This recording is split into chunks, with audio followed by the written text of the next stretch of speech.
are, again, part of New England Endurance Events, and this is the Falmouth Sprint Triathlon Athletes Meeting of 2024. So thank you all for being present. We have quite a lot on this call. We appreciate you guys all being here. If you are not already muted, please mute yourself. That would be much appreciated. All right. I'm going to share my screen in just a second. And usually the format of this athletes meeting is the first part is anything new that's happening this year, reminders for this year for those that have been racing with us at Falmouth for a while. The next section will be anyone who has not raced Falmouth but is already familiar with triathlon in general. That last part of our athletes meeting is all for those people that are new to triathlon. So if you have questions that are related just to triathlon in general, what do I do with my shoes when I'm in the water, things like that, save those questions because we will answer those at the very that last part of our meeting, which ends up being we end up with about probably 35-40 minutes that we're really going into detail of anything that you guys might need if you're a new triathlete and starting off with Falmouth. So we'll save those questions to the end so we can get all those other people off and being able to eat dinner earlier on in the meeting. So as we get started, let me go ahead and share my screen. Athlete's guide is in the chat. Okay, thanks. So Andy just said he put the athlete's guide in chat. So if you have not already looked at the athlete's guide, then please go there, and that way you will have other information that you might need. All right. So and then you can also go to our website, Falmouth Triathlon.com or the knee events, and then you can get to the athlete's guide there. All right, so reminders for this year. Some of this is a little bit new, so it's reminders plus new things. Packet pickup this year. If anyone did the Hyannis 1, then you've experienced our new way of doing packet pickup. It's more of dynamic numbering, I think they call it. Essentially, you will get a check-in pass. You should get that tomorrow or Thursday. You'll get it in your email. You'll click on the link there and it says, please check your information, make sure it's correct.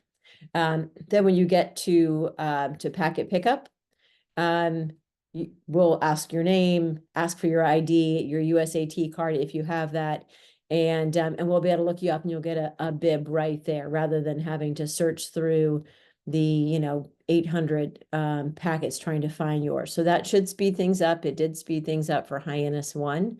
So hopefully that will work for this year too. And if not, please be patient with us. We appreciate that. All right, Saturday packet pickup is at Mullins School. That's downtown. It is not at the beach. So in just a little bit, I'll show you where Mullins School is if you're not familiar with it. But only the race clinic is at the beach. You'll need to park down the street at the Mill Road parking lot. It's just a little bit past the beach. If you drive down that way, you'll see. And then you can come in at transition, so that way you can do the race clinic if you like to do that with Trish Cundiff. Volunteers, we can always use volunteers. So if you have a family member that usually just kind of sits around and waits for you to go by and they'd like to do something, then please send them to our volunteer tent. We'll put them to use. Modified time trial swim starts, what we've been doing the last few years. So everyone in their wave gets into the big corral, and then we send off only 8 at a time with a 10-second lap between, and then 2 minutes between each wave. This helps our lifeguards to see when someone is really dragging behind, maybe they're really struggling. So that's why we have the gaps between the waves, but you're not starting with 500 of your closest friends. So that's worked well in the past. Also, so this is Andy's note, and I'm really just reading down this. I realize you guys could do that too, but if you read it and hear it, maybe it will sink in. New this year, we've had an issue with any race. It happens with other races too, with people crossing the yellow line when they're on the bike course. They're with their bike, they cross the yellow line. For our race course, if you have not raced with us before, then know that there is two-way traffic on the bike course. There's bikes going both ways. They're relatively close together. If you cross that yellow line, you run the risk of hitting another bike head on, or in the few places that there's cars, hitting a bike head on. So it will be a disqualification if you are caught crossing that yellow line for more than, did you say 4 seconds? I think 2 seconds. I All think- right, there we go. think Andy said a it. period of, we have other races where we assess a penalty for crossing the yellow line because the danger isn't as strong. But for this race, particularly in the early part and the latter part of the course where bikes are going in both directions on surf drive, we have to be very strict. Sorry about that, but Okay. All right. There we go. So you heard it. D'Angelo's is our post-race nutrition foods. We'll have sandwiches, and we'll also have some salads for those that don't eat meat or animal products. That is thanks to Rexel Energy. So thank you, those of you that are on from Rexel. We have yoga on the beach. We've been doing that for a while. That's 9 a.m. And then award ceremony is roughly 9:30. As soon as we get all of our results in, we can start on that. All bikes stay in transition until the bikes are off the bike course. That's a USA Triathlon rule. We stick to that despite the crowds that try to get out. Before then, it really is a safety rule. So we appreciate you guys all following that rule. And then, of course, no e-bikes. No e-bikes, even if your battery is not in it. There are no e-bikes at any triathlon. So we do appreciate that. All right.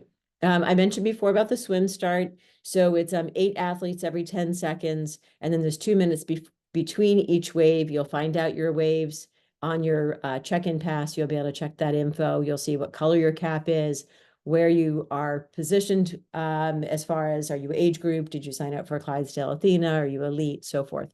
If when you check your check-in pass and it says your age group that you wanted to do first time, be a first timer instead, then send us an email and then we can switch that for you. So that's the best time to be able to take care of any issues that you see, much better than trying to do it on race morning.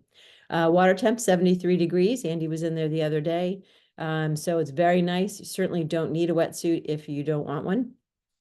And then with any of our knee races, we have red swim caps. We consider it a red safety cap. If you have a medical condition or you're just anxious in the water and you want some extra eyes on you, ask for a red swim cap when you pick up your packet, and we'll give you that, and the lifeguards will keep an extra few eyes on you. All right. A few more reminders. So I was mentioning to you that packet pickup on Saturday. So Sunday's at the race. Saturday night, it is at Mullins School. So Mullins School is here. So we're here. This is where we set up, Surf Drive Beach. You've got the road right here, Surf Drive. Here's is that considered Main Street, or is that? it is Main Street and this part is Shore. Okay, oh, that's Shore. Sorry about that. You think I'd know by now. So this is Shore Drive and it goes into Surf Drive, and that's where Surf Drive Beach is, and that's where you'll walk down on race morning. Packet pickup's going to be here at Mullins School. You'll see us right by the school. Plenty of parking there. You can park there. That is Saturday evening. You will park here in order to get your packet, or you can come race morning. Either way, you're going to be parking here. So we have no parking at the race site. There is only parking downtown. So this map shows, and this is also in the athlete's guide, it will show all the different places to park. Andy's sweet spot is over here in number 7, but a lot of people like to park over at Mullins School or Lawrence School, and then you'll just walk your stuff down or ride your bike down to transition. Yes.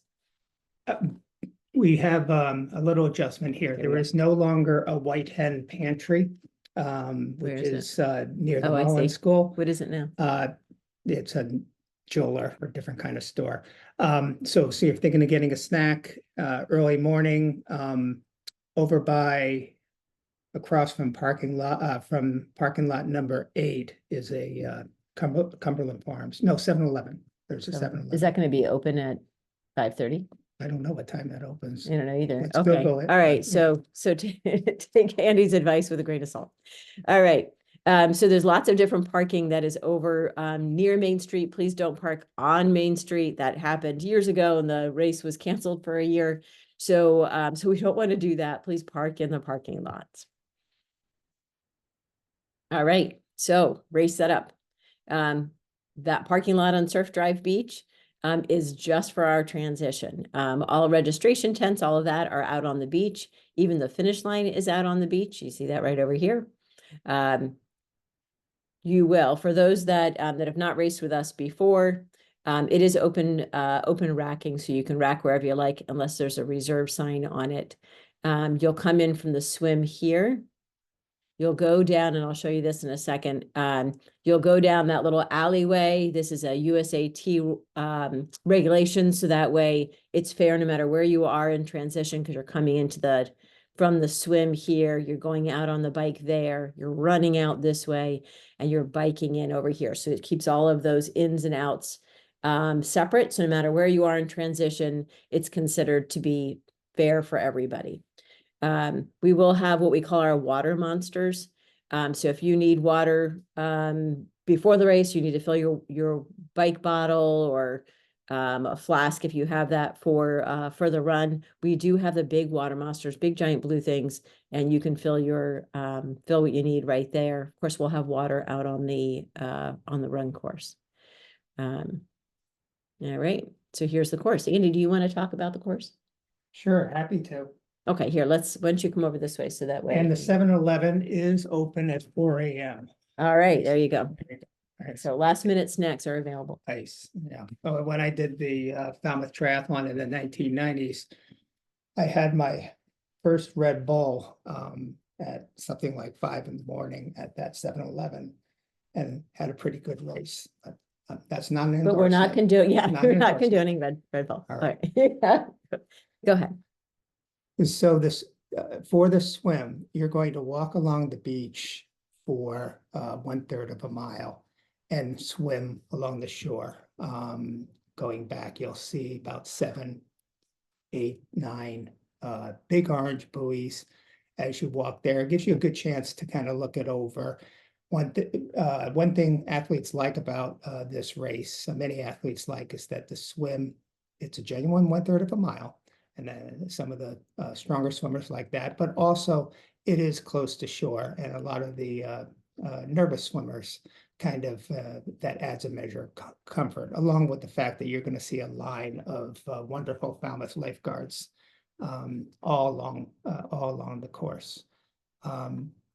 When you come out of the swim, you go through transition, and you'll be out on the bike on Surf Drive. That part of the course is completely shut down.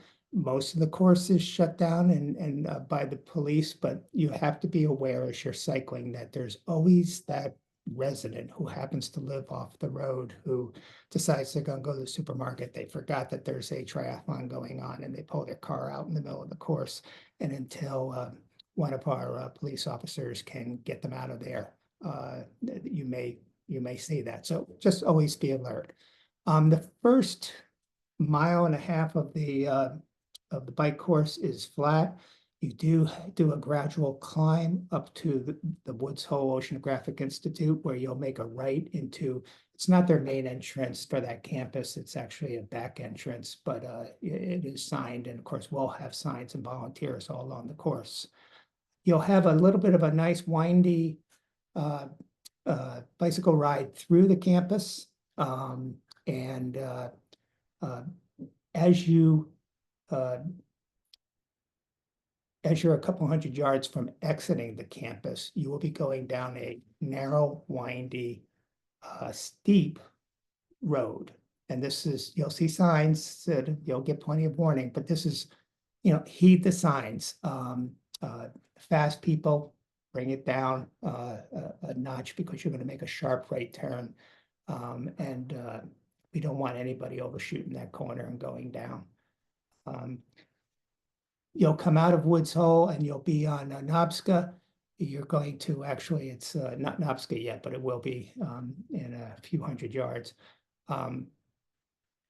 You will have two-way traffic here, the first part of the race, and also this stretch as well that Kathleen's showing. Oops, sorry. Yeah, in round in there.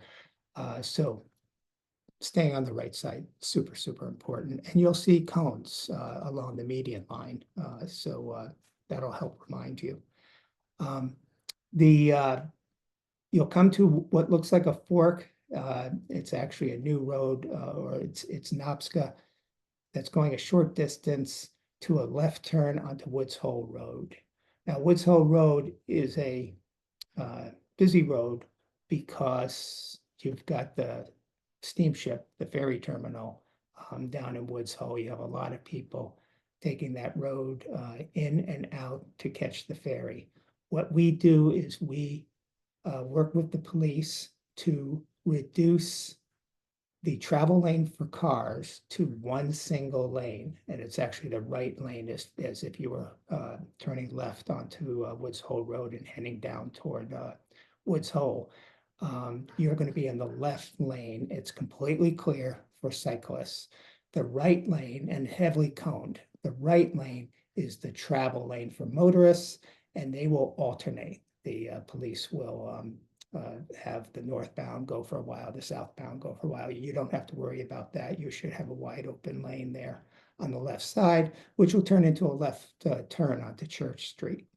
On Church Street, you are going to go take a downhill and then an uphill climbing to Nobska Light. It's very pretty, and you'll enjoy it. Smile for the photographer at the top. You'll stay on Church Street, which turns into Nobska. And there is, Kathleen, if you can go right out here. I think it's 5.2 miles on the bike course. We did spot one section of rough road. It is close to the edge. If you're 2-3 feet away from the edge of the road, you're not going to hit that rough patch. But if you were right close to the edge, you'll hit it, and it could be jarring. It's too difficult for us to fix. So I think you'll just have to want to stay alert at that time. People who like to be in their aero bars might just want to get on the balls. If you've done the race before, it is a matter of 50 or 100 yards before you go through the old railroad tunnel. There's a very short tunnel, and now it's no longer a railroad underpass. It's there's a bike path on top, the same bike path you'll be running on, and that's the spot where that one rough area is. You'll have rolling hills. You are not going to go through Woods Hole again. You are just going to go straight there. Where are we at? Right here? Yeah, well, you're going to join up with the, you'll see the cyclists heading out, and you'll be coming in. And then you'll be following this area, which is a little bit up, a little bit down, but nothing too cranky. Here at Woods Hole, you're just going to go straight on through, and you'll see this because you'll see the cones, and you just follow those cones, and you'll see the signs indicating to go straight. You'll see volunteers who are hopefully shouting out as well. At the finish, you will get off your bike on the road. You'll see dismount signs. You'll see volunteers and staff members at that area, and you will walk or run your bicycle through transition. That's always the case, even when you head out. You never get on the bicycle in the transition area. After you rack your bike, you put your bike on the rack, and you get squared away to head out on the run. You're going to run on sandy surface for a short 20 yards or so. You're going to go behind the beach house, those who know this beach. You're going to get on Surf Drive, and you're going to run on the left side of the road. You will see a long line of 120 green cones, and you will run between those green cones and the edge of the road, which is all sand. This is to protect you because there are some bicycles coming in still, and you'll want to stay out of their way. So the runners stay inside the green cones. You'll head out. It's completely flat. Parts of it are exposed if it's a sunny day. You may want to have eyewear and Right, and some it's shade. supposed to be like 82, 83 degrees. So Andy's talking about right here, it's kind of hard to see. There's a purple that's running along the other side of the road from the bikes. And then Yeah, I don't think it's supposed to be 82 degrees at 8 or 9 in the morning. I don't know. That All happens right. later. I've looked at Is that. it? Okay. I looked at All that, right. Well, yeah. you guys check the weather. It'll Don't be in the listen to me. 70s. Okay. So, you'll run along Surf Drive. You will get to the Shiny Sea bike path, and you're going to turn onto the bike path. You're going to run down to the halfway mark, and you're going to come back. There is a single water stop on the Shining Sea bike path. You will, our volunteers will be on both sides of the bike path, so you have two opportunities to take on some water or some Gatorade as you run. And that's it. It's pretty flat. Once again, on the way back, you stay inside the green cones. And then to reduce congestion at the transition area near the finish line, you will turn off the road onto a short sandy stretch that will lead to the finish line. And once you've turned off that road, you know that, it's less than 100 yards, maybe 75 yards, and you're there. Okay. And that's the course. All right. Thanks, Andy.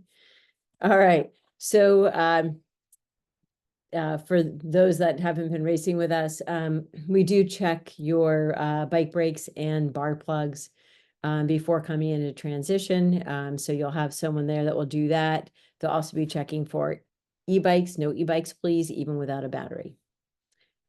All right. We'll also have C Sports is our bike support partner that will be at this race. So if you need air in your tires, or you find that you need lube or you need some help, the guys at C Sports will be there to be able to help you. If you know that you have some small issue, they don't do big stuff during race morning. But if you have something small and you're like, oh, I'm going to need a bike tube or something, bring some extra money so that way you can pay them for that. I'm sure they have credit card is available too. All right. So I was mentioning before, we have open racking. So that means that you can rack your bike anywhere in transition. We will have certain racks for teams. We'll have military racks this year. And then relays are all in a separate spot. There's about 35 relay teams this year. So you guys are going to have your own little relay village. But everybody else, you can rack wherever it makes sense to you. If you are active duty or veteran military, feel free to park your bike in the racks that are set up for military members. It is 8 bikes per rack, which is different. If you normally do Hyannis, those are only 6 bikes per rack, but we can actually squeeze in 8. So with such a small transition area, we need to do 8 bikes per rack. So when you're racking your bike, make sure that you're leaving plenty of room for others. And then if you're staying for awards, we ask that you move your bike and your stuff off the rack. And where would be the best place for them to put that, so that way you guys can get those racks down? Because we have the town wants us out of there as quickly as possible so they can open up their beach. And so by you, if you're staying for awards, by you being able to move your bike off the rack and move it along, then we can get all that cleaned up so we can open up the transition area as quick as I can. Where would you suggest that they put their bikes? Can we have some racks that are close to awards and Yeah, just put them there? we'll take a few racks that are empty and we'll put them over by the awards area so you can have them there. And I think that probably makes sense. You'll also see some areas, I'm not saying lean it against the beach building, but you'll see some other areas too. There are some bike racks, permanent bike racks installed by the town that are also in that corner as well. Okay, all right. So that would be appreciated. We appreciate that. And then once again, there's that reminder, you will not be able to take your bikes if you're leaving and you're not staying for awards. You will not be able to take your bike out of transition until all bikes are off the bike course. All right, our charity partner this year is Habitat for Humanity of Cape Cod. So far, the participants of Falmouth have raised over $1,000. We have $1,071 this year that is going to Habitat, thanks to you all. So we much appreciate that. And the race also makes a donation Right, to Habitat. right. But that's for the that was just the athletes, because you guys are on, and so we really appreciate that. So so if you haven't raced Falmouth before, something that's a little unique about Falmouth is the enjoyable ride or walk from your car to transition. So it is, I haven't had to do it in a while because I haven't been able to participate. Since we took over the races, it's what, a third of a mile, half a mile, maybe? It's more like 7/10 of a Okay, mile. there we go. Or longer, depending which of those parking areas that you choose. Someone asked early on whether or not the parking is only for athletes. No, the parking in those lots can be for spectators, can be for friends, family. Yeah, anyone, they're public lots. Anyone. We just ask, please do not park on Main Street. Many of the merchants on Main Street have businesses that will be opening up early in the morning, like a breakfast restaurant or something along those lines. And they would understandably be a little bit upset if they see that the Main Street is full of athletes' cars. So please park in the parking lots. Right. And if you are not parked in a parking space, like some people have tried to like park in some of the side roads and just like park in the grass, you'll get ticketed. You might get towed, I don't know, but I know that they definitely ticket. So stick to the parking lots. And then you'll just ride in like this athlete is here, put your stuff on your bag, on your back, and then you can ride in or you can walk in. There'll be tons of people going in. It's kind of a festive atmosphere. Please park in the designated areas. The race, long before Kathleen and I became the directors, but we were athletes competing in the race. The race was not held one year in the 1990s because athletes, too many athletes parked wherever they wanted. So, Right, and the town shut it down. So they're like, next year, you're not having this. So we don't want that to happen to us. All right, so we're talking about walking. You're gonna walk from your car to transition, and that's on Sunday morning. You're also gonna walk, we're gonna make sure you get all your steps in today. You're gonna walk from transition. That's what's about, well, it's maybe a quarter mile to the swim start. And I'll show you that in a map in just a minute. So make sure that you allow a little bit of time. So 6:30, just about, we'll start the national anthem. Then we'll go and do the race announcements right there in transition so you can finish doing whatever you need to do. And then we all need to start walking to the race start. So it does take a little bit of time to get there. So just a lot for that. there was a question about swim warm-ups. Yeah, you can do, now? no, No. anyway. All right. So thanks. There's a question about what time the swim waves start. Okay, so we're gonna save those and we're gonna go through this and then I'll ask questions. Thank you guys for All putting right. stuff in chat. We will get to all questions. All right, swim, sorry. Swim buoys are on your left shoulder. So we are going counterclockwise. And again, we talked about how those waves are gonna work. So it's only 8 of you at a time. And then everyone will go. Let's see if we've got another picture that we don't.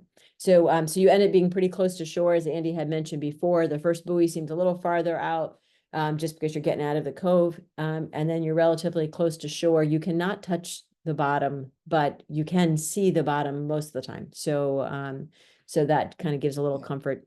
That last photo, Yep. is, probably from, it's probably 8 years old. We This one. don't have that many, athletes start at the same time Oh, that's true. anymore. Yeah, So yeah, don't- that's Don't true. want to scare So somebody who 1, looks 2, at that. 3, 4, 5, 6. All right, so that's like double what we normally what we have now. So, but still, you get the idea. You can swim. All right, so before I was talking about when we were looking at the map of transition, how there's like that little alleyway when you come out of the swim. So the swim, you'll come from the swim like over here in this corner, and then we've got something you can put your feet in to get the sand off if you wish, and you're running all the way down there, and then you'll come into transition over here. And again, that way the transition area is fair for everybody. All right, so there we are in transition. Of course, Andy mentioned it before, and it's always good to mention, there's no riding your bike. In transition, you can walk or run your bike until you get to the mount. And then you'll dismount all outside of transition.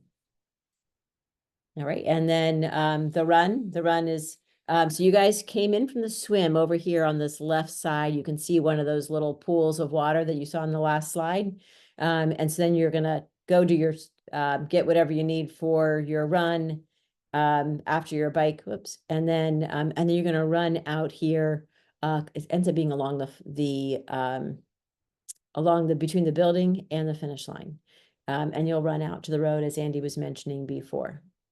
There is a water stop that is somewhere over here in this view. So you do have a water stop before you get out on the run. There we are. So this is a better way of being able to show you. So we came in, we had the swim to here, and this was all the way down the road. And then you go past this little inlet, and then that's where we're starting our swim. So you're going to swim across. You're going to go along this little part of a beach. It is a little rocky. Some people throw a pair of flip-flops down at that swim exit if they have like really sensitive feet. Otherwise, you can, you'll be fine for just a little bit. You'll go into that chute that I was telling you before, that little alleyway, go into transition, and here's your bike out right here. So bike out, then you'll follow Andy's directions for the bike course. You'll come back in here into transition, and then your run start is right here. And as it shows, you're going around that bathhouse. There'll be signs, there'll be arrows, there'll be people.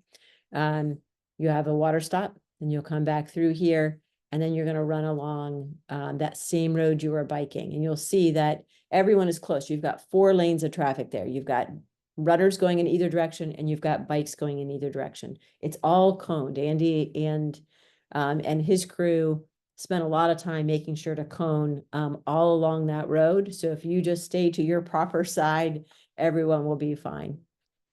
Yes, Yeah, the nature of the Cape is that winter storms will change the beach every year, and sometimes the beach is a little bit rocky, sometimes it's very sandy, and sometimes it changes. It might be a different section of the beach. It becomes rocky one year. We've been fortunate the last couple of years in that both the entrance and the exit of the swim have been relatively sandy. Okay. That's The all I bike, have. swim out is rocky. Okay, so this is what I was talking about before. So, so you see we've got runner, actually, one of these runners is kind of over in the other lane, so she should be over here, in front of the woman in pink. But you get the idea. There's 2 lanes. There's runners going out, runners coming in over here. Oh, I see. There's the runner going out right there. And you've got a bike coming in here. There was another bike going out on the other side. So it's all pretty close together there. We can't have any spectators right there for obvious reasons, but there are other places the spectators can stand. All right, and Andy also mentioned that the finish is on sand. It's not a whole lot of sand, but there is sand. You'll be coming from one of the paths from the dune over here. It's all going to be fenced and coned and volunteered. And then you'll run across the finish line right there. All right. So this next part, I'm going to take this off of share for just a second. This next part is all for new athletes. So if you have questions about triathlon in general, then that's what this whole next section is about. But before we get that far, we're going to answer some questions that pertain to Falmouth and not triathlon in general, because we'll save the triathlon in general questions for this next section. Yeah, we'll let the experienced athletes just listen to this, and then they can go have some dinner. Right. All right. So I've got it up here too. So can I? You got it? Yeah. Okay. Yeah. Okay. So so Cosmos said, did the video freeze? It totally did, and we were kicked out. If there were questions, which brings up, if you had questions in chat before that whole freeze, we lost all of that No, we on didn't. our end, didn't we? I got it. I got Do it. you have it? Okay, never have mind. it. We have it. Yeah. All right. So let me go down the list. The relay teams, you will have a separate area, Keith, for relay teams, and then you can put your stuff anywhere within that area. There'll be racks that will have signs that will say relay teams. That's just for relay teams. Let's see. Oh, maybe you lost some. I didn't lose them though. Oh, do you have a bunch before Yeah. this one? Each- Okay, so then why don't you go ahead and Well, this is a Yeah. question you can answer. Will each relay member get a separate packet? oh, that's a really good question. So no. The relay teams each get one packet, and in there will be one bib for the runner, bike sticker and a helmet for the cyclist, a swim cap for the runner, and then there's a timing chip that you'll pick up after you pick up your packet, and that's for every person. So I'll go into more detail in just a little bit when we start doing the new triathletes, but essentially you're switching that chip from person to person. As like the swimmer goes, they're wearing the chip, and then they come in, and then the bike person puts the chip on, and so forth. The subtext of that question may have been, does each relay member get swag? Oh, well, yes, that of course. Okay. Everybody gets swag. And this year we have, if you didn't race Highness One, you might not know. So if we have these coveted socks, somehow we had custom socks made a number of years ago, and like they just hit the spot perfect. They're like the most comfortable socks ever. And this year they're blue. So they're blue and black, because some people last year or in years past said, oh, the white socks get so dirty. So we took care of that issue. So you get nice new blue and black socks in your swag bag, along with a number of other things. And that's every person that races. Okay. And volunteers too. Another question is, swim warm up allowed? And I guess the answer is Yeah. yes, to a point, right? Right. So swim warm up is allowed until the race starts. Once the race starts, it's really hard for us to make sure that those people are safe, as well as those people racing. And sometimes someone's out there warming up and they end up on the course, and that just becomes a whole mess. So so please do your swim warm up beforehand. That would be much appreciated. Okay, there's a question about elevation gain on the bike course. I don't have that number handy. It's not a distinguishing feature of this race. There's not really a lot of Except for Knobska Lake. elevation. Well, there is some there, but that's still not a lot, I think, by most cyclists, at least how most cyclists feel. So let me answer that by saying, if you are familiar with Map My Ride, and you go there, there'll be a public There's a course there with the elevation numbers.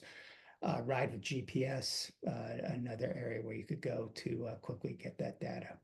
Okay, but great. I don't have it. Yeah. Next. Is there a shuttle from the parking lot, or do we have to bike to the location? You're athletes. I'm afraid You can bike. You can bike. That's the whole point. Slow pedal, just Yeah. nice, easy, slow pedal. And if you have spectators that are coming, I mean, it's so wonderful when you have people that can cheer you on. That's great. They need some exercise too. So so everyone parks on the parking lots, and then everyone walks in. So plan accordingly, because it's going to take you a little bit to walk from the car to transition. But everyone walks. You cannot, and this is a question that came up in email the other day. Someone's like, well, what if my friend just drops me off with all of my stuff and then goes and parks? And no, they won't let you down the street. So the only people that are allowed down the street is either staff or volunteers. everybody else has to go, has to park in the parking lots. There's not enough room near transition for all of, for everyone to be able to park. So that takes care of that. Go ahead. It's a great warm up too. Right. All right, Amy is wondering if anybody has a cheap housing situation available for the night before the race. Just throwing that out there. Okay, Amy, put it on Facebook. Oh, can you do that? Yeah, we have the page. You can put that on Facebook. As a comment, yeah. Yeah, put it on as a comment, like to whatever. I mean, we'll have posts going up all week. So in there, just put something in. You never know. Somebody might have an extra room. Yeah. Leanna, the swim waves are arranged by age group, with the exception of leads go first, youth go early. You want me to tell And it? then there's the newbies. I'll just, about that. let me just tell you. Okay, so I just did swim wave, so I know exactly what we're doing. We're starting off with, we have elite aquabike paratriathlete. And then second wave is relays, Clydesdales, Athena, non-binary age group, and then our youth. We have 31 youth, that's kids under 19 that are racing with us on Sunday, which is really, really terrific. That's more than I think that we've had or in most of our area races. So excellent for our youth. Glad that they're out there.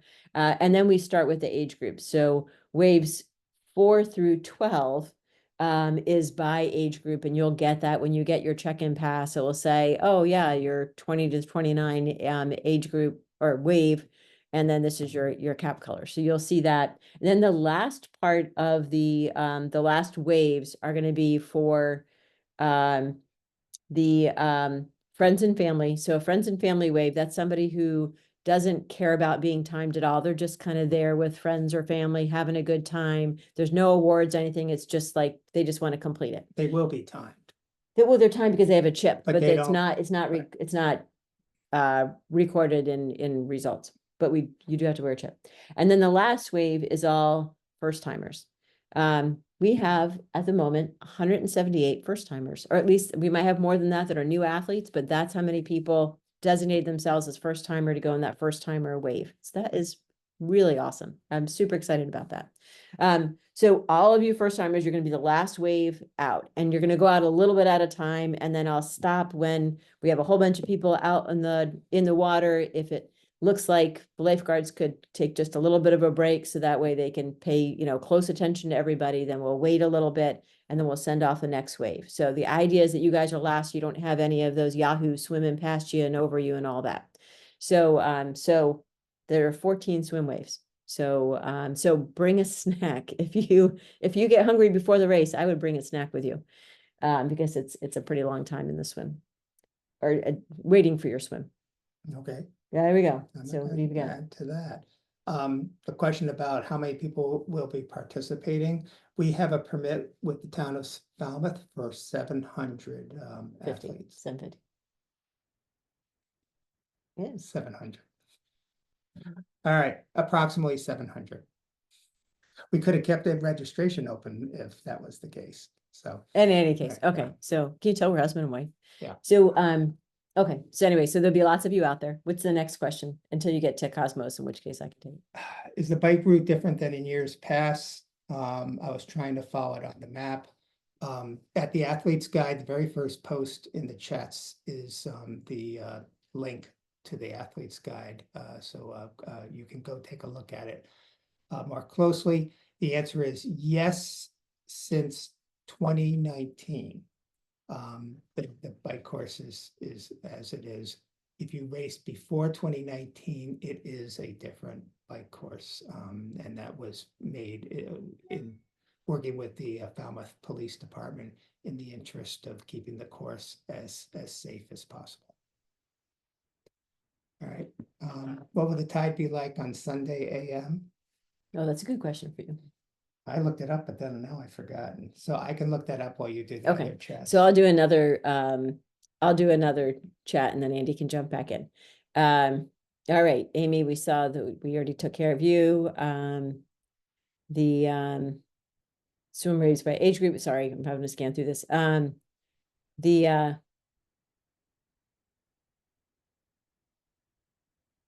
Yep, that's exactly where I was at. Okay, so KG says, I'm a first-time triathlete, a little slow on the swim and the bike and the run, which is perfectly fine, perfectly common.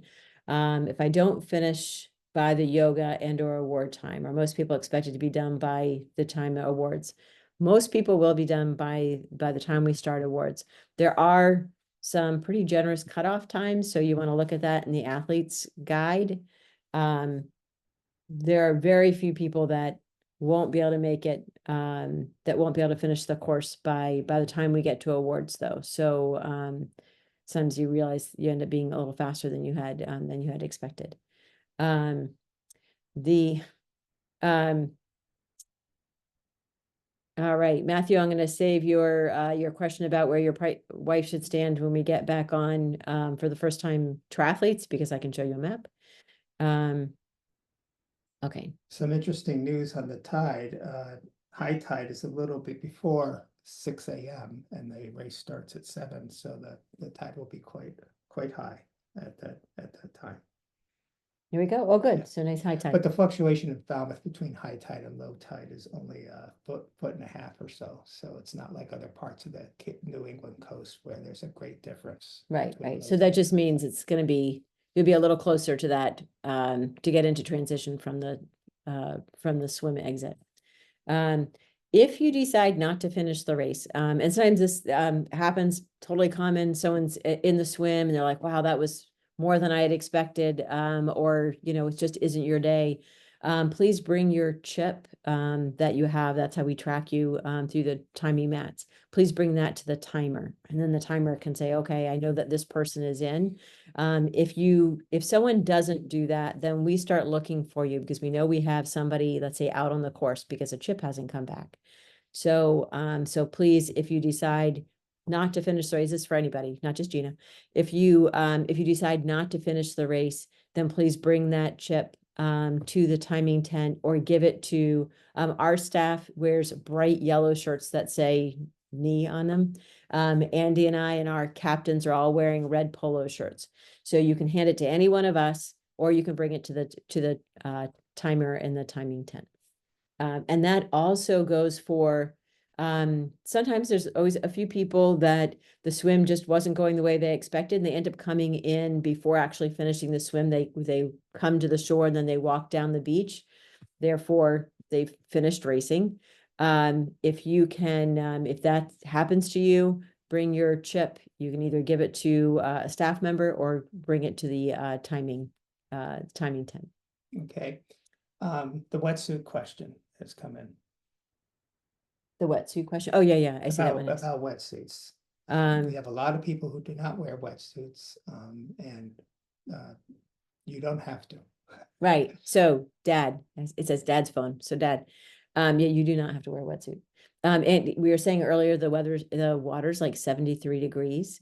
So, I mean, that is totally not wetsuit necessary. If you choose to wear a wetsuit because you have been training with a wetsuit, please don't wear a wetsuit if it's your very first time putting it on. We see that all the time. First time they put it on race morning and it's a lot tighter than you thought it would be. And that just doesn't make a great swim. So, so if you have not been training with a wetsuit, and you don't feel like you need a wetsuit, there's no reason to wear it. The water will be warm. Some people have found, did you swim when you were out, or were you just on the? I didn't swim, no. Okay. Sometimes there's jellyfish in the water, and so some people wear a wetsuit because that way, I mean, there's very few people that get stung by them, but I think that may have happened like it was a few years ago. yeah, I've been involved with the race in one way or another as a racer or a director since the 1990s, and I can only think of a Just couple a few of times times, there yeah. was jellyfish. So that's probably not a instance, and but that 73 degrees, by the way, is taken in deep water. So when you're closer to shore, it could be 74, 75, but either way, wetsuits will be allowed if you wish to wear them, and they're certainly not necessary if you do not want to wear one. Okay. The race belt is a question. You don't need to wear a race belt unless you like to. The one thing that I would suggest though, if you are, if you're the reason to wear a race belt would be if you're not wearing a wetsuit, then you don't want to pin your bib to your whatever you're wearing in the water. Some people wear like a tight shirt, like a tri shirt, and then they swim. You don't want your bib to be exposed when you're swimming because you're going to lose your bib. And if you don't lose it, it's going to slow you down because you just created a little sail. So, so if you have a race bib, a race belt, then you can just put it on for the run. So that would be the advantage. But if you're wearing something over like your bib when you're swimming, you'll be fine. Or if you're putting something on after your swim, then that works as well. So you don't have to have a bib, a belt, excuse me. Amazon Prime members can order a race belt tonight and have it on Thursday. Oh, there you go. So All right. and they're only a few dollars. Right. So, so there's no cars allowed down Surf Drive, so you will not be able to, Richard, you will not be able to drop off your family. If you're thinking about a transition, you won't be able to do that. You all have to park over by Main Street and then walk down. There's no shuttle going from parking to transition. You'll need to walk or ride your bike. Pets are not allowed at the beach. So sorry, Cosmos. That is a town rule. No pets on the beach or in the parking areas. Yeah, and it's very difficult to, be on the road because we have to make sure spectators are off the road in the areas where the bicycles and the runners are Yeah, going. yeah, it's not the best place for. So for dog. you'd be watching the race from the bend in Surf Drive and you wouldn't see very much, so. All right,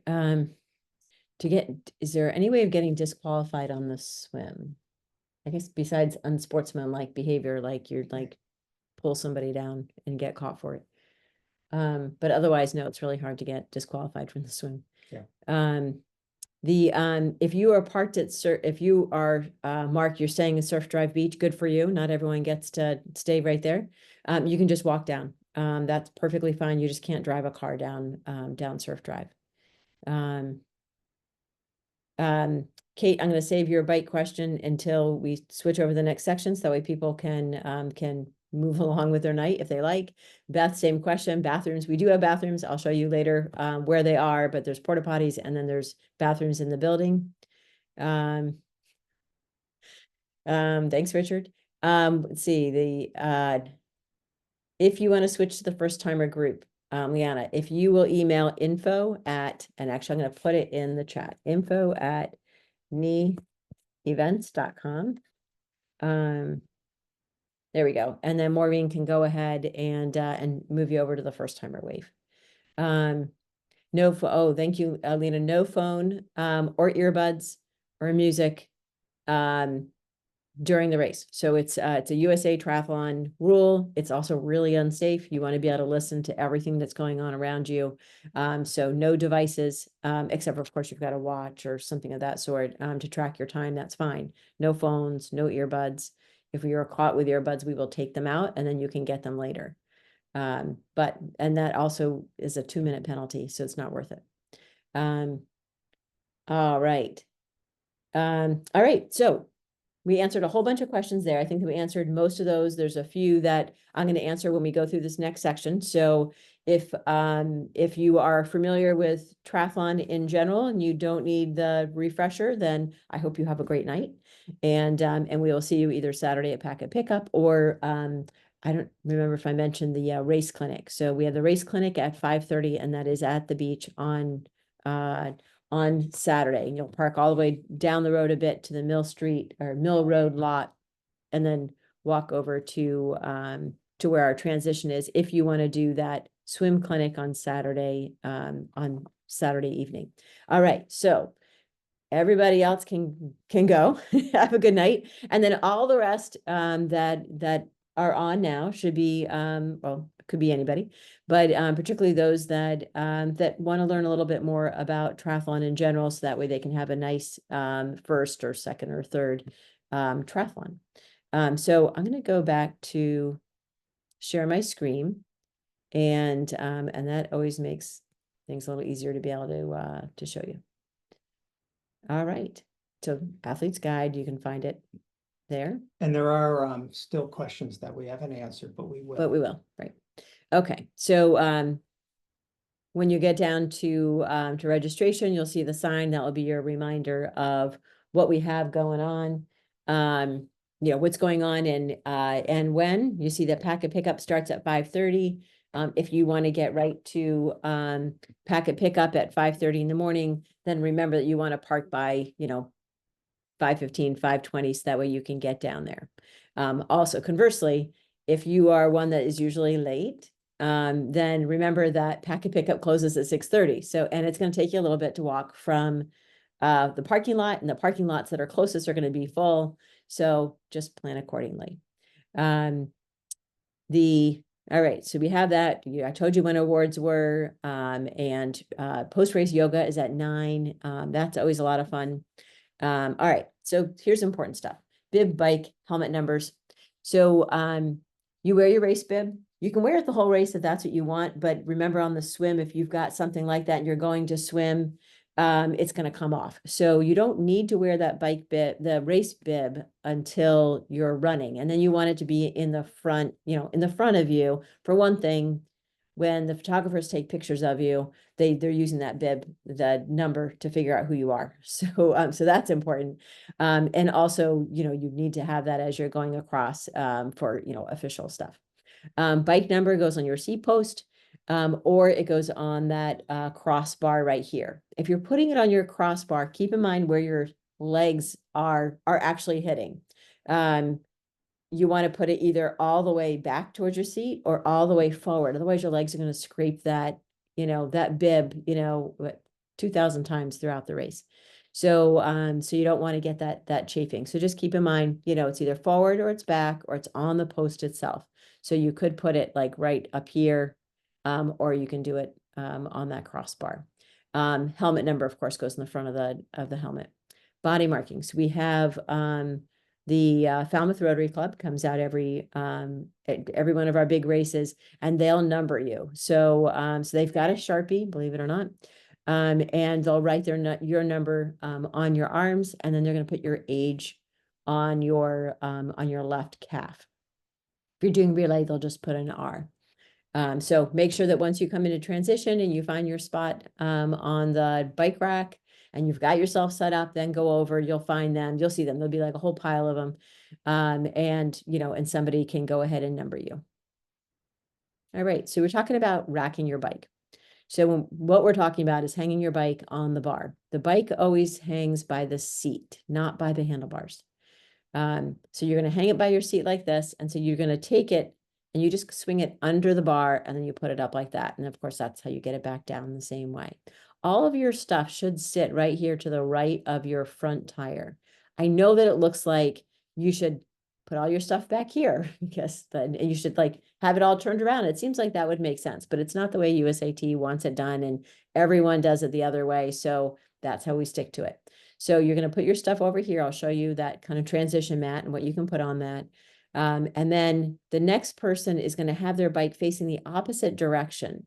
And that way your handlebars aren't going to knock together. If you have two people that are both facing the same direction, their bikes both facing the same direction, one goes to take their bike off, it's very possible that the bike handle is going to hit the other bike, and then one of the bikes might come down. So it's always every other. So you'll hear me going through transition and I'll be saying every other, and that's what I'm talking about. So you want that for the safety of your bike and to make more room on the racks, particularly because we're fitting 8 bikes on the rack. That's really smushy. So, so you really want to kind of take up as little space as you can. So transition. So this person has a transition mat. You don't have to get that fancy. You can use a hand towel if you want to, or a small beach towel that you're going to fold because you don't have a lot of space. You've got your wetsuit if you choose to wear one. You don't have to. Of course, you're starting off with all your swim stuff anyway. Helmet. See, this person puts the helmet upside down. And then often you can put your glasses in there too. So that way, when you go to your transition area, it's really smooth. You just take your helmet, it's already upside down. You just stick it on your head, buckle it up. and then you can put your glasses on. If you have different bike shoes, you'd have those sitting here, you'd put those on. And then you'll swap everything around afterwards. You see, this person also has their hydration and they have goo. If you don't have to use goo, it's a small race, but if you've been training that way with like something to eat, then put that out on your transition mat. And then you see they also have all their run stuff here. So bike shoes, there's a hat, there's that bib, and then of course you've got the, your sip of nutrition, whatever you need. I tend to carry an extra water bottle. I always make sure I have 2 water bottles for me, because sometimes I go to put my water bottle back into my, back into the cage on the bike, and it slips and it falls. And also I'm like, oh shoot, I really wanted some water. So I tend to carry 2.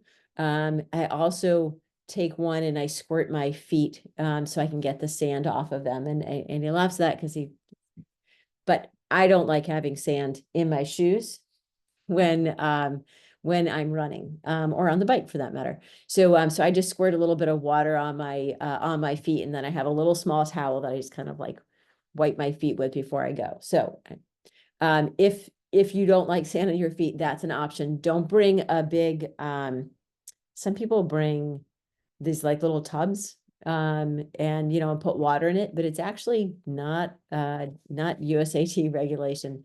And the reason for that is because somebody else might step in it, someone might trip over it. And so you can't have anything like hard like that in transition. So if you have just a little water bottle, you can take care of the issue. All right, that red swim cap. Earlier we were talking about the red swim cap. This is our safety cap. If you are anxious in the swim, you want some extra eyes on you. Maybe you have a medical condition. You think, if I have some extra eyes on me, that's going to make me feel better. It makes our lifeguards feel better knowing that they've got someone, okay, I know I need to keep an extra eye on that person. So you can get them when you pick up your packet. They'll give you the staff and volunteers that are there will give you whatever swim colors associated with your wave. But if you say, can I have a red cap, they'll just give you a red cap. I also have some at the swim start. So if you decide when you get out to the swim and then you realize 1/3 of a mile looks kind of long in the water, and if you look out and you're like, I think that I need a red swim cap, it's not a problem. I will be at the lifeguard chair. You will hear me. I'll be talking the whole time. You can just come up and ask for a red swim cap, and we'll give you one. All right. A lot of lifeguards will be out in the water to keep you safe. The Falmouth lifeguards are some of the best on the Cape. They love coming out here, and they've been lifeguarding our races for quite some time, and so they know what to look for when it comes to swimmers in distress. We also have Scott. You'll see this guy right over here, and he is our swim captain, also a lifeguard. Among many other things, is also a longtime triathlete. So you will be safe in the water. You can hang on to a rescue board. You can hang on to any of these boards. If you just need a break for a minute, then you can go over to a lifeguard, just hang on to, there's little straps right here. And you can just hang on for a minute, catch your breath, kind of reevaluate, and then you can go on from there. So it's no problem doing that as long as they are not moving you. If you say, they'll say, are you doing okay? And if you say, I think it's just not my day, then they might bring you to shore. Or if you say, you know what, I can swim to shore, I just don't want to do the rest of this, then they'll lead you that way. And then you'll just give your chip up, so that way, so we know that you finished your swim, that you won't be continuing. All right, swim arch. This is our big red swim arch. See, everybody was coming in the water. You can kind of see in the distance, and they're going to run up this this path, and then you'll go into transition as we were talking about before. We can never have another finish arch because that's so noticeable from the water. I know, that really is really noticeable. So before, we were talking about the map before, so it's the same thing. So we're starting all over here. There's all of us over in this little part of the beach. You'll go and you'll swim, and then that arch is like right over here. And then you'll go right into transition here. Which I didn't mention to everybody else. So good for you guys, because the food will end up over here after the race. So you'll know where it is. So you'll want to come over Sue, and be careful driving there. I see. Be careful. Driving, he's driving while on Zoom. So just making sure, hey, there. So sorry, there we are. They're off Zoom, or they're off their video. All right, so you'll go in, you'll follow down that path all the way to the other end of transition. You'll get on your bike.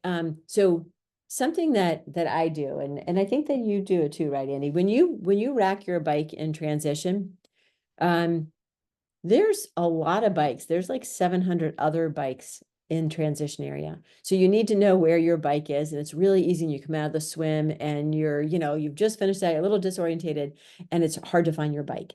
So my trick, and this is your trick too, right? You look for something. So I look for something. Andy's looking at me like I'm crazy. I look for something, some kind of visual anchor. So that way I know, like, I'll put my bike on a rack that's facing the other side of the street, and there's like a door in a house there. And I'm like, okay, I know that my bike is across from the red door and I'm 3 rows in, or whatever it is. So, so that way you'll be able to find your bike when you come out of the swim. That works really well when you're coming in from the bike. So you go out, ride your bike, and you come back. You've got your bike with you. So the only thing that's marking your spot where that bike goes back is your little bit of stuff, that little bit of transition stuff, which is really hard to find. So if you know exactly where you put your bike because you have something that anchored you, whether it's a sign, a handicap sign, it could be anything. Then it would be much easier for you to find your stuff. And that just takes away a little bit of that stress. If this is your first race, the goal is to finish it. I mean, you might have big lofty goals, but really, if you think about it, you've never done this before. So this is your personal best. Just getting to the race in the morning and then finishing the race is the best that you've ever done when it comes to triathlon, because you've never done this before. So enjoy it, take your time, and then try to do little things that will help you have a better day, like making sure that you know where your bike is. That good advice? Well, say to yourself a dozen times when you're in transition, whether it's 2 rows down and 6 over, or and just say that over and over again till you get it. That's Is that what you do? That doesn't work for me. Doesn't work. No, I have to have a visual anchor. Yeah. I know someone who once, as a visual anchor, chose a sailboat out on the water. Problem is the sailboat moves. So okay, so no sailboats. And there's usually this big, beautiful sailboat that's out there on race day. That's out in the water. So yeah, don't use that. All right. Transition. We were talking about you can't ride your bike in transition. So these people are coming off the bike. And this is a sign that says dismount. Now, conversely, on the other side, when you were starting your bike, you run your bike through transition, you get onto the road, and there's a sign just like this, and it says mount. So that's where you're then going to mount your bike, and then you can go off and ride. So on your way back, you're going to do the same thing, except you're going to dismount. So these people right here are all telling you to dismount. So you'll dismount and then you'll go run in transition. There's also, if you can see here, that's a red flag. So a red flag means you're coming into transition. A green flag means you're going out. So when you're in transition, in the transition area, you can be like, I got to go out. Where's the green sign? And then, and if you go to the athlete's guide and you look at those maps again, you'll be able to remember the run out is by the beach house. Swim in, well, you'd swim in would be easy because you're coming off the water, but the bike out is on the other side of transition, and that will help you, because usually you get in a transition and you're like, oh shoot, where do I go? I don't remember. So am I the only one that does that? You laugh, like happens all the time. As a racer, I don't think I've ever done a triathlon where someone hasn't come up to me and said, which way do you think is out for the bike? Yeah, so it doesn't matter how many signs. It's good. It's good to really get it in your mind. The same way with exactly where your bike is, and also which way do I go to get out of here. Right. So so athletes we get this thing that we call race brain. So when you start doing a race, it's like your whole body is just about moving forward, and sometimes it means that your brain kind of gets shut down a little bit there, and you don't remember simple things, or you don't hear things that are going on. Like our volunteers would be shouting at you, go this way, and sometimes it just all sounds like a bunch of yakking. because you got race spray. So, so if you keep in mind all of this stuff before the race, without it being too overwhelming, then when it comes to race day, you'll be like, oh yeah, I remember that. You know, Kathleen said something about whatever, and hopefully that'll make it a little easier for you. All right. So, finish line, remember, is in the sand, but when you finish, it is a great feeling. We'll give you we do not do finisher medals. We do finisher water bottles. We want you to have something that you're going to use. And it will be full of water. So you'll get to use it, take it home. Hopefully you'll use it on your training rides afterwards. And then after you get your bottle and you get some congratulations, you can go over to the food tent, which is the same place that you picked up your packet, and you'll be able to pick up prepackaged foods as well as D'Angelo's sandwiches or salad, right? Okay. There we go. All right, so I'm going to take us off of the share again, and now we'll answer any other questions that have come up since the last time. All right. Beth has waited a long time. She asked about bathrooms. Oh, geez, poor Beth. I hope you didn't do that. That didn't sound right. Yeah. So, oh, and I was going to show you where those were too, and then I didn't, did I? I'll go back to share. So, all right, I'm going to share my screen again for you guys, so that way we can show Beth, show everybody, because this is really important for absolutely everybody. Bathrooms. So there are some bathrooms in the bathhouse. Women's bathroom is over on this side and the men's on that side. But we also have porta potties. There's, I think, 9 porta potties that are on the right side of the entrance to the bathhouse. So you can use, whatever works best for you, whether it's inside or outside, but they're here, which, remember, is outside of transition. So plan ahead. Of course, usually there's a line. But it's not a terrible line, because we do have we do have multiple areas for the bathrooms. All right, so let's see, we're gonna answer some questions. Okay, how did you two meet? Not at a triathlon. Not a triathlon, yeah. But we do love doing this, don't we? Yeah. Yep. We do. So Dan asks, just curious, when that last wave takes off for our spectators, when does it take off? I don't know. I'm always busy doing that. I never look at my watch. When the first wave goes off? No, first wave. No, last wave. When's the last wave? First wave goes off at 7. Last wave, it's like 8:15, maybe 8. It's late. 8. Yeah, probably more like 8:15-ish. It takes us a long time to get through all of those waves. We'll put a garbage can on the beach near the swim start. I mean, if you have a spectator, a friend or family, you could always give them your water bottle or what have you. But we will have a garbage can, so that you can in a recycling container, so that oh yeah, I wouldn't want to go an hour without having a little sip of something to drink. So yeah, usually people leave stuff on the beach, and then I have to go and pick it all up on my way back into transition. So if we put a garbage out, that would be ideal. Oh, also along those lines, sometimes people will leave stuff on the beach, like, it was a little cooler in the morning and they had like a shirt or something like that, and they want to take it off before the swim. If you put it by where I am, then I'll bring it into transition with me, and I'll give it to the race announcer, and then we'll know where to get it. So sometimes people will leave stuff just because they obviously can't take it in the water. All right, so Luke was asking about the race bib. So we were talking before about first, if you want to get a race belt. Andy said Amazon, you can still get them on Amazon and have it by Thursday. You don't have to buy one. If you are pinning your bib to a shirt, that would work better than pinning it to whatever you're wearing in the water. You don't want to pin that on something in the water. It's going to come off. You're not going to have it.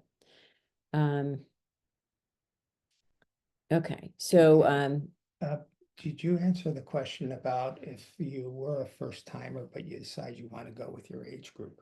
Oh no, I didn't see that one. Okay. Then you want to send a note to info@NE Events. It's in the chat.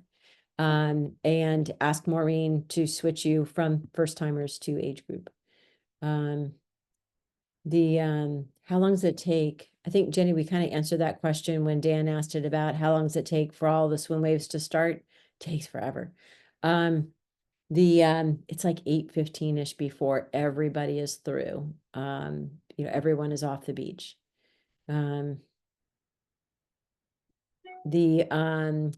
yes, if you are in the last wave, if you're in that first timer wave, you still have time to finish the race. And there are some people that will still be out there by awards, but most of them will be through. The Mullen Hall School, the pickup is 5 to 7, right? It's on the schedule, both on the race page and in the athlete's guide. You Is think it 5 to 7 or? I should know this, but 4 to I'm not usually over that way. Yeah, if you could check, you know what, if you want to check our athlete's guide and then let us know. I believe it's, oh, you know what, I bet it's, shoot. Sorry, I feel bad because I should know this, but I'm always still setting up and other people are doing that. I'm checking the athlete's guide to be sure. All right, while you check, I just Okay. wanted to lay some fears about the weather and the tides. I've double checked a few different sources. The tides, the currents are such that they should gently push you the direction of the finish line, which Oh, is nice. The wind is going to be only 2 miles an hour, or at least currently. The current forecast, the wind's only going to be 2 miles an hour out of the north, which will mean it'll be a very calm sea, calm waters, and all of us like to see that. So that's looking good. Don't let the rain on Saturday scare you. That is in the forecast, but apparently it's all going to be cleared up by Sunday. Oh, I hope good. so, yeah. Okay. So for anyone who has not looked at the athlete's guide, there it is. 5 to 7. If it hasn't looked at the athlete's guide, and he's got lots of information on there, so I encourage you to look at it. So packet pickup is 5 to 7 on Saturday at the Mullen School. Sorry that took so long to give you that info. Can you wear your own swim caps? Evan, unless it's unless you have a latex allergy, then you need to wear our swim caps because they're by wave. And so the reason, I think every once in a while we'll do a race that everyone's got the same swim cap. And the reason we don't do that is because we want the lifeguards to be able to see if someone is kind of struggling in the water, maybe their stroke seems to be okay, but they're really like they keep stopping and all. The lifeguard that is 5 lifeguards back isn't going to know that you had been doing that. And so what will indicate that is that, let's say, and I say you, that doesn't mean that you necessarily, you as a general term. Let's say you have a blue swim cap and that was 5 waves ago and you're kind of still struggling through. The lifeguards are going to be able to see, oh, there's a blue swim cap in with the yellow, greens, and pinks. And so let me make sure that person's okay. So, so we want to make sure that we have the same swim caps for each wave or the same colors. That goes out the window if you have a latex allergy. Obviously, we don't want you to put latex swim cap on if that's the case, but otherwise you'll want to wear our swim caps. Have you answered the aquabike question about when the No, I time is didn't. taken? Okay, so that time is taken as soon as you get off the bike at the end of the bike, because you're only doing a swim and a bike. You're not going to be doing a run. Your time is taken then. Now you can, if you wish, you can take your time and get your shoes or sandals on. You could run through the finish line, just go back out to the road and run through the finish line. Or if you don't need to do that, you feel you don't need to do that, you can just go to the end of the finish line where the athletes exit the finish chute and just show your bib and tell them you're an aquabiker.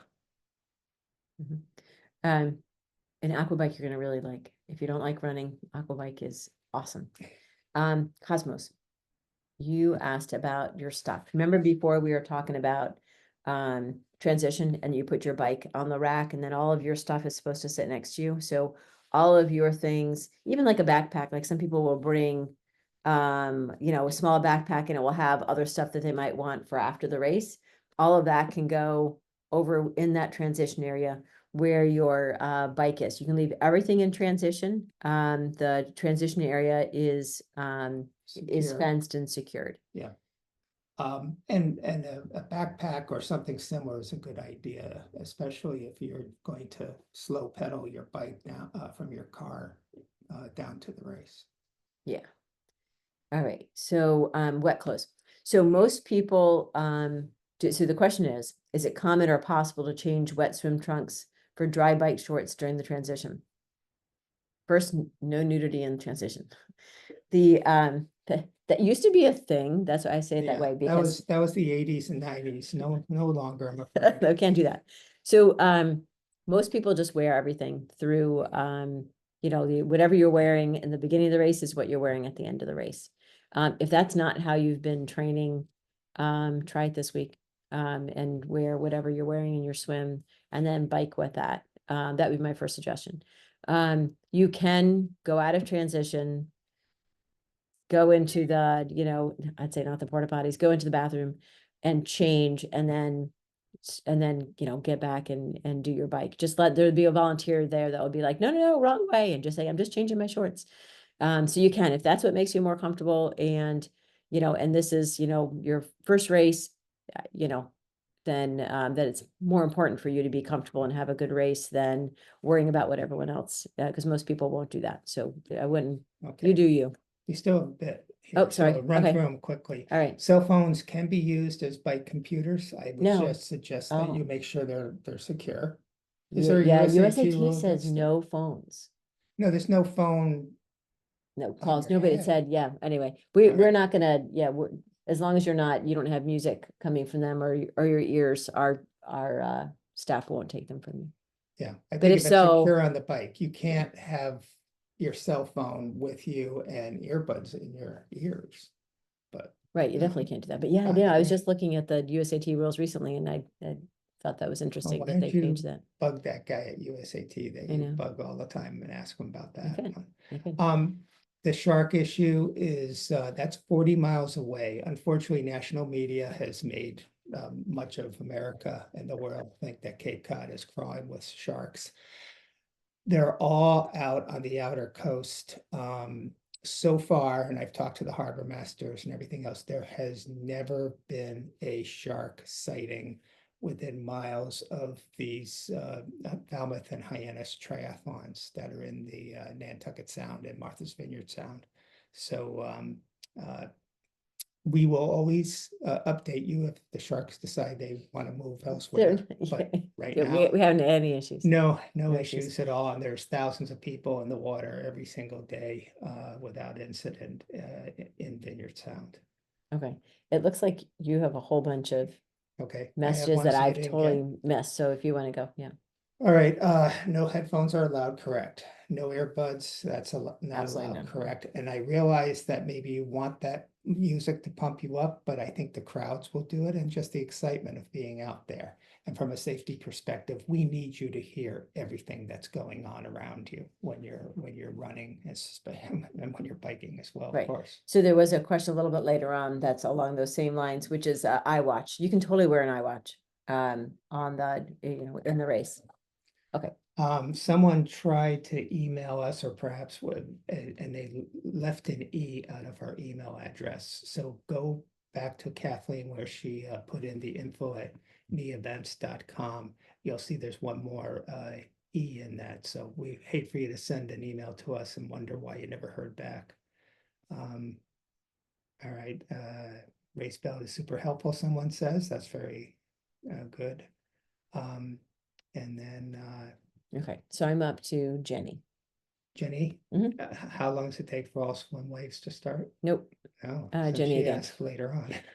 So all right, so I'll go ahead and answer since Amy hasn't found it. Jenny, are there swim or run time guidelines we should use to help us decide if we should switch to from age group to newbies? If you go into the athlete's guide, Andy has cutoff times for for each leg. So so that might be able to help you. If it's your second sprint try, you can totally do the first timer if that's what you wish.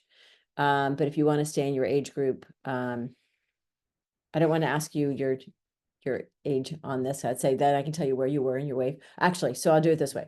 So the swim waves, we were going through those before. I kind of went over them. There's like some of the aqua bike and all that goes first. And then the age groups, those are broken up by age. So so once we have youth, and that's like 20 to 29, 30 to 39, and then it kind of breaks down from there. So if you're younger, that's way, if you're younger, you don't have to worry about that anyway. I mean, it would be rare that you would not be able to finish on time. If you're 75, you're starting in a later wave, that might be a little bit harder. Yeah, but we kept that in mind when we set the limits, time limits working with the town. And I have to say, I don't think anyone missed last year, maybe one possible. Yeah, And that may have been someone who had a mechanical on the bike or something along those lines. right. So I don't have the skills to dig into the database quickly. Someone was wondering if they're registered for Clydesdale, should they switch the first time? Who's game? Oh, you got that one? Yeah. All right, go. All right. So so Matthew, if you're registered as a Clydesdale, even if it's your first race, that's fine. The only reason for someone to do the first timer wave, it comes down to the swim. The age group, well, and let's see, if you're Clydesdale, you're like the second wave going off. Let me see if the elites are with you or not. No, the elites will go off first. Elites and aqua bike. And then the Clydesdale wave is the second wave. So you don't have to worry about the elites coming past, like screaming past you, because sometimes they do that and it gets everyone kind of nervous. And it's a relatively small wave. So if you're concerned, like most people will do the first timer wave because they don't want to be in with the age group where those people have been racing for a long time and they tend to be a little aggressive in the water. So first timer, I've never seen a first timer that's aggressive in the water. So that's where everyone goes, where it's like, I don't want anyone to touch me. I just want to kind of do my thing and have a good time. Then that's why you would do the first timer wave. It's just, You forgot about our friend Robin, well, he's not in the first timer wave. That's my point. but he was in his first, okay, we'll get that. When he was in his first time, when he did his first time. triathlon, it was like the 90s. He was pulling people's ankles. I know. And so that's why you wouldn't want to do the age group, right? The first. But in any case, so Clydesdale, you're not gonna have the same issue. It's not like being in the, men's 40 to 54, which is a pretty aggressive group. So if you want to switch, no problem, info@neevents.com. And if you don't, then you should be fine. You know your own swim skills. So, you use that as your indicator. How many men 50 to 54 registered? It was something like. Oh, yeah, it was like 40. We have like 40 men that are like Okay. within just a few years. So, which is kind of usually there's just little pockets of lots of Okay. people. So the question about relay teams, are you there or is there one How the before that? relays transition? Yep. Yep, no, but we still have quite a few. Oh, geez. Okay. Well, I'm so glad you guys are asking Go lots of through 'em. questions. Okay. All right. So relay teams. So thank you for reminding me to do that one. So the swimmer goes off, right? Swimmer has the timing chip on your ankle.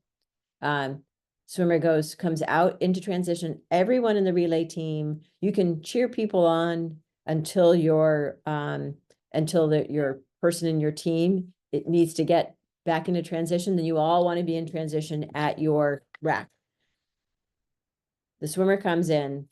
The person that is going to be running, if there's 3 of you, the person that's going to be running takes the timing chip off the swimmer and puts it on the cyclist. The swimmer's just been swimming and is going to be a little disorientated. The biker is trying to concentrate on, oh no, I got a bike. So the runner's got nothing else to do. So have the runner put that timing chip on the cyclist. Then the cyclist puts their helmet on, gets their glasses, whatever else they need, takes the bike off the rack, off they go. And when that biker comes back, you're going to do the same thing. Now this time the swimmer's got nothing to do. So have the swimmer take that chip off of the cyclist and put it on the runner. And then the runner goes off. And then the runner's going to come through transition. You guys are all going to cheer them on. And then you can either all go, not through transition, you go through the finish line. you can all run through the finish line together if you want to. You just kind of get back into that little chute. Or once your runner has gone through the finish line, then you can come into after the finish line, there's like a little area where the athletes that just finished will get their water bottles and all of that. So so you can come back into that area so you can get your water bottle. So that way you guys all have your finisher stuff. Can't all members of a relay team cross the finish That's what I line was just saying. together? Okay, Yeah, that's the all right, saying. I was So just making sure. you can come into, like, if you all want to finish together, no problem. Just once the runner's going to come through the dune and they're on the beach, there'll be a way of you kind of getting into that finish chute. And then you guys can all run through the finish line together, or you know, cheer that runner on and then come around the other side of the finish line. So you can get your bike bottle. Okay. All right, Apple Watches, we said, Leon, are fine. All watches are fine. There was another watch question. Okay, yeah, watches are fine. It's like stuff for music that's not fine. Yes, you can wear a red cap, but race with your age group. Right, right. Yeah, there'll be a lot of red swim caps that are kind of sprinkled out forever, throughout everybody else, so you won't be alone with that. All right, so we answered all the watch questions. The average time it takes for most people. It's a good question. I'd say an hour 20. Think so? Yeah, on average, Right. yeah. Right. We'll have people that they may need 2 hours or even a little bit longer, and we'll have the winner of the race will be somewhere around 50 minutes. So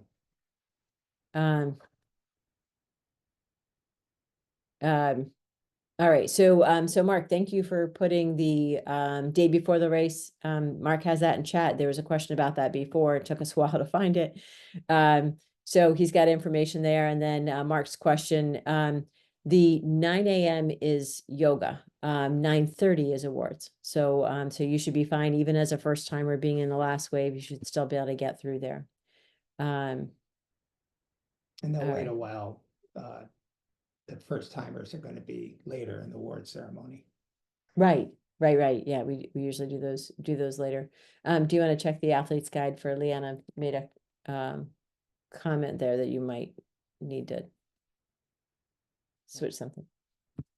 So Leanna, we'll check on that in just a sec. All right, Shark Sandy answered. Yeah, 11 a.m. for heading out on the run, I think it is. That Or is sounds it for really late. finishing? No, I That guess it's doesn't, for that's not finishing. right. Okay. Even finishing, is we're leaving by then. So Matthew asked, if we have an issue on our bike, let's say around the Nopska light, is there a way to get mechanical help to get back? You're out of luck. We're all as triathletes supposed to know how to like change tires and stuff. I, for one, do not know how to change my tire, but that's what we're told is that everyone's supposed to know how to. So if you have one, you know, if you end up, you know, having an issue with your tire, you should be able to change that. We've had people that have had to walk back with their bike. But we also have like there's volunteers that are on the course. And you know, a volunteer can call in and say, although we can't get our bikes out or we can't get our cars out from where we are because of all the bikes through there, but there might be somebody else that can come in and pick you up if you're like way out in the middle of the course. Well, It would just take a while. yeah, and John Corbin will come in. He'll have one of the minivans. Yeah, yeah, but it would just take a bit before you can get out there. At the last at Hyannis Triathlon in June, I was on the course, heard from an officer who heard on his radio that someone was walking back with their bike, and I picked them up and brought them back. So you may have to wait a little bit. On the other hand, I will also say that a half a dozen times in my triathlon career, I have walked back to transition pushing the bike because I've had a double blowout or something along those lines. So It happens. Yeah, happens. Yeah. Mac, thank you for asking about spectators because I was supposed to answer that before. To be an official finisher, you must cross by 11 a.m. That means you the the time limit for the run start is 10 a.m. So it's about 2 hours after the race has started. So if you start the run at 10 a.m. and it's 3 miles, you're kind of expected to finish by 11 a.m. But this is all because the town, they're very Nice to nice, get the out of there. townspeople, to allow us to have this event in the morning, and limits have to be set so that they can start opening up the beach for the thousands of their residents and visitors who want to use the beach that day. Right. Okay. Mac, you asked about the spectators and where to watch. So I'm going to save that for just a second and answer Katrina's question. Katrina, you asked about first timers and why are first timers last and friends and family are before the first timers. Because even though friends and family don't care about their time, there's only a small handful of them compared to 170-ish first timers. So we're not going to ask those few people to wait a long time in order for everybody else to go. We're going to go ahead and let them swim or start off in the water, and then we're going to start the first timer wave. All right. So Mac, you were asking about best places for the spectators. Let me find that on my, there we go. I'm going to share my screen. Find it. All right. So by the swim start is a good place. And then while you're swimming, your spectator can walk along the road or walk along the beach. And actually best to walk along the beach so they can watch you at the finish of the swim. And then they're going to want to get themselves around. And some of this is all They don't want to cross that road. Right, so they right, come right. around left side. So yeah, so they're going to come around this way, but there's a bit of space here where there's barricades here, so they're not able to be on the road when we have bikes and runners there, but they can watch you get off on the bike or go off on the bike over here, and then often there's people that will, as you get a little farther out here, there's some of the crossroads, which obviously you can't get onto the course, but they can watch from there. They just have to kind of walk down, like walking down one of these roads and then cut their way in. They've got a little bit of time while you're out there to be able to find a good spot for when you come back. There's always a big crowd in the 100 yards before the finish line. So yeah, that's true, right? So when you're ready to finish, here's that finish chute right here. Everyone's coming through the dune in this way. So there'll be like bunches of people all over here to watch. And then we also have if they want something to do while you're out on the course, we have the U.S. Air Force Special Warfare is going to be at the race on Sunday, and they'll have a bunch of things to do. So so that's always something fun for your spectators. All right, do we have any other questions? well, someone was wondering about first timers and friends and family and why it goes in that order. And I would say that's from trial and error. We were the first race that we knew of that came up with the newbie wave and the first friends and family wave back in 2017 or so. And we've found the order that seems to make the most sense and makes more people feel comfortable. Right. So yeah, so you weren't listening to me before because I answered. Because you're making me look things up. All right. All right. So Katrina, you got to answer twice. All right. Is there anybody else that has any other questions? I appreciate you guys being on for so long. We've been on for almost an hour and 45 minutes. And we've answered lots of questions, but somebody might have something else that they'd like. Oh, good question, Jenny. So here's another question. Are waves single gender? So all age group waves are single gender. The only exception to that will be category waves. So like elite, aquabike, relays, Clydesdale and Athenas go together, friends and family, and first timers. But all age groups are male, female, or non-binary. Yeah. I thought you had another question. And if you look at results, you'll be surprised, perhaps not surprised, to see that there isn't really any speed advantage that men have by virtue of their just being men. And it seems as if there's it's an even distribution of finishing times for the swim between men and females. That's interesting. I Yep. didn't realize that. Okay. All right. The all right, so there's a question. First, Christine, thank you so much. We appreciate you being on today and racing with us on Sunday. Lauren, you have to do every part of the race in order to be an official racer. So you can't bypass a swim, you need to do the swim. And then once you've done the swim, then you can do the bike and the run. If you choose to, if you start the swim and then that becomes too difficult and you want to come out of the water, so you're not completing the swim and you give up your timing chip, then if you choose as an unofficial racer to bike and run, you can do that, but it's not official. I thought we had a couple of instances where someone turned in their timing chip kind of right away. They just looked at the swim and said, "This is not for me." No, everyone has started the swim. Okay. I'm there. Yeah. I'm all there. right. So, so, and sometimes that happens. You get, the first part of the swim and you're like, oh, this isn't working the way I thought it would. And and then you'll come to shore and then give up your timing chip. And then you can run as an unofficial racer. Okay. All right. Let's see, another one. Spectators allowed to view along the bike path, run, and not just by the finish line. So Megan, we were just showing the map. Spectators are not going to want to be anywhere on that surf drive where there's bikes and runners on either side. There's just not enough room for spectators there.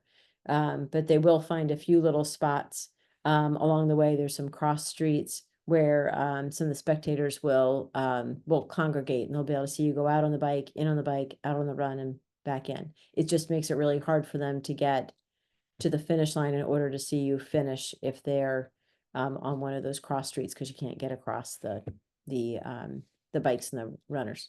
There is a third parking lot along the Shining Sea bike path that someone could go to before the race starts, but then you're stuck there until after all the bikes are finished with the race. Yeah, that's no It's a- fun it's because a- they only get to see your like.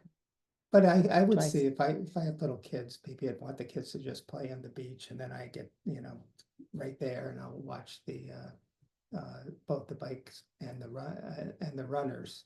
We'll have that's one of the top spots where our race photographers go to get good photos. But that would be along the same lines of driving to Nopska Light early in the morning and parking your car there, and you could watch everybody go by the lighthouse, but you're kind of stuck. So, yeah, and then you only get to see your athlete one time. That Yeah. doesn't sound like a lot of fun. Okay, all right. Do we have any other questions? I appreciate you guys all being on, particularly all the way to the end. So we hope to see you Saturday at Pack and Pickup or Sunday on race morning. If you have any other questions that haven't been answered here, you can write that info@neevents.com. I'm going to put it in Slack or in chat one last time. And we're happy to answer questions that way. We will also record hopefully this has been recording, and it will end up on our YouTube channel, which is in the Athlete's Guide. yeah, oh, that's right. I'll put it on the Athlete's Guide. I forgot about that. Yeah. And the link to the YouTube channels in the Right. Guide, or you can find it in YouTube by just typing in New England Endurance. I've been embedding it though in the Athlete's Guide, so I Okay. just forgot I hadn't done that. So you'll be able to find the Athlete's Guide if you have anybody, let's say a friend that's racing and didn't get to join us here, then you can they get the recording on the Athlete's Guide. And they So- can fast forward. Oh yeah, lucky. All right, we hope you guys have a great night. Thanks so much. We'll see you on Sunday. Thank you. Great job. Thank you, Jim.